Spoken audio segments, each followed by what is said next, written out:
Hi everyone, hope you're well. I'm still smiling, I'm really tired. I'm going to set the scene. It's midweek. I've just finished work, pretty tired as I said. I've been doing a bit of entertaining with the kids as well, fitting that in, making sure that they're getting a bit of schooling done, although my wife does most of the checking on that, thanks to her. So I'm looking for a quick way out. I've still got to cook, I've still got to feed the family.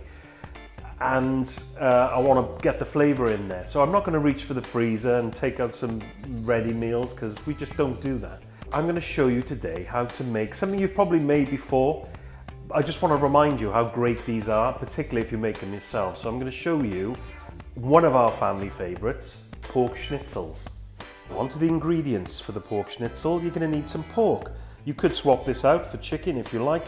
In this particular case, these are pork loin steaks that have had the fat trimmed off them, and sadly I was at the mercy of supermarket deliveries today because I couldn't get out, and these are like bacon grade thickness, pretty poor. I never go to the supermarket for my meat unless I'm desperate.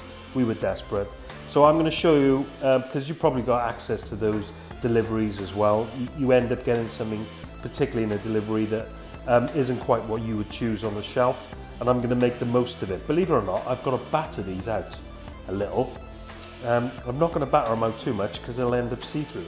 Some plain flour. In this case, as you know, I still haven't got any plain flour, still haven't been able to find any, so I'm using 00 flour, which is a pasta flour. It's suitable, got about 120 grams of that. 2 eggs that I'm going to whisk up. And you guessed it, yes, breadcrumbs, and in this case these are panko breadcrumbs. So I'm going to make a classic crumbed coating, but what I'm going to do, I'm going to flavour my eggs with a bit of Dijon mustard, and I'm going to season them with salt and pepper. We've got 2 eggs, so I'm going to add a teaspoon of the Dijon mustard to the eggs. Give those a nice whisk up. Once your eggs are whisked, just add a little salt and some pepper. Give that a mix.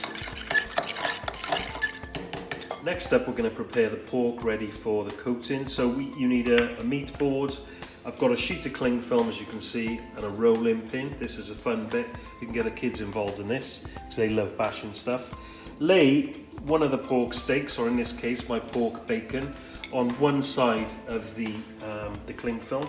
Fold that over, making sure you've got enough of an outer edge that should this tiny thin pork chop start to spread out, it's going to have enough room to move. As I said, if I was working with a normal sized pork steak here, I'd probably give it a good bash until it was around the thickness that these are.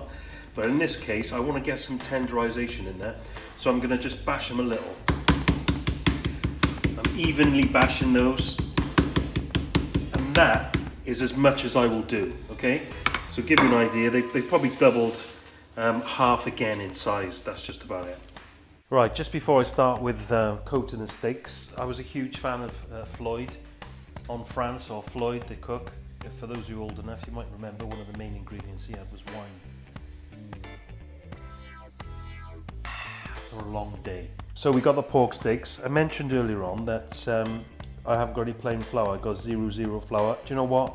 I would attempt this with any flour. It's a dusting, and literally what you're going to do, you're going to dredge the pork chop in the flour, make sure it's coated.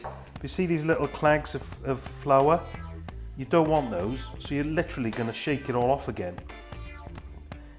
The flour is just intended to catch the egg, so do the edges as well, and the tip, and the tail, and get rid of those clags. And then straight into the egg. What I normally do is I drop it on one side of the bowl, lift it out. You can do this with the tongs, by the way, if you're a bit squeamish.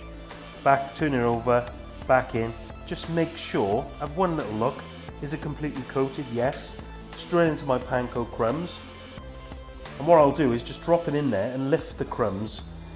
You can do with this with a spoon. It'd be far better to do with a spoon, then you wouldn't have it all with your fingers. Was I thinking ahead? No. What if you didn't have panko crumbs? Right, if you haven't got panko crumbs, you can use any crumb.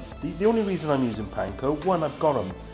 2, they add a little bit more texture than fine breadcrumbs. I would always go with panko if you can. So if you can get them, get them. Notice that? Perfectly covered. A couple of little gaps. Make sure they're covered. Tap it down. Again, just like the flour, make sure you get the excess crumbs off because they're just going to pop off otherwise when you put them down. And just a little tip, you're going to put them on a plate ready to shallow fry.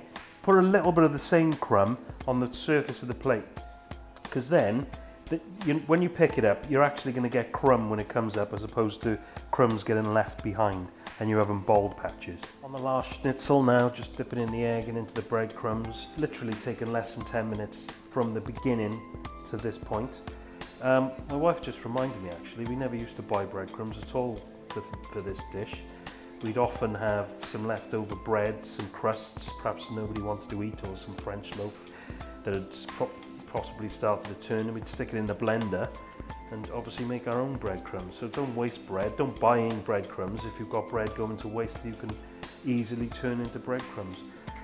And if you notice there, we've got our panko covered or panko coated pork schnitzels ready to be shallow fried. The simplicity continues. I've got a shallow frying pan with some cooking oil. In this particular case it's rapeseed. You could use vegetable oil or corn oil or maybe a light olive oil. It's like a vegetable oil mix. You need your schnitzels and a tray with some paper on to drain once you've fried them. My oil's been heating on a medium-high heat, and I'm just going to check now to see if it's at the right temperature. Best way to do that is take one of your breadcrumbs, drop it in the middle. If it fizzles and sizzles like that, it's at the right temperature. So we're there, but you need to be controlling this temperature up and down. I'd say once it's at temperature, you're going to drop your schnitzels in, and you just need to monitor the temperature. I would say just drop the temperature, bring the temperature up a little when they first go in, and then drop the temperature when you see them browning. The other big thing that you're going to need to do is not overcrowd that pan. This is a large pan, and I wouldn't put any more than, say, 3 schnitzels in there at a time. Once they're cooked, they're going to go on that paper. Then I'm going to do the next batch. Then you pop them in the oven to bring them back. So don't worry about things going cold. So in goes my first schnitzel, and you'll see the oil is plenty hot enough because it's starting to catch the crumb. As you can see, 3 is enough to get the pan going, and I don't want to give them more than 2 minutes, I would say, aside. After 2 minutes, we're just going to flip those over, make sure they're browning evenly. We've got a nice golden colour. Okay, just check the other side. Once they're browned on both sides, just put them on the paper to drain until they're ready to go in the oven.